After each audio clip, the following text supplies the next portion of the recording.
तो ये स्टैमेन और कॉलम सारा आप ऑब्ज़र्व कर रहे हैं कि इसमें से पोलन ब्रस्ट होकर बाहर निकल आए हैं।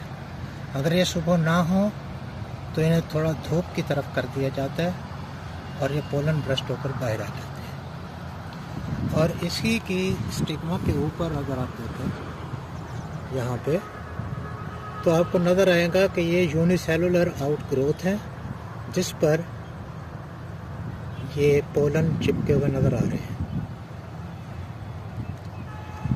और इधर आप देखेंगे तो ये आपको नज़र नहीं आ रही होंगी अभी जो यूनिसेलुलर आउटग्रोथ है, रिसेप्टर्स हैं ये स्टिग्मा के।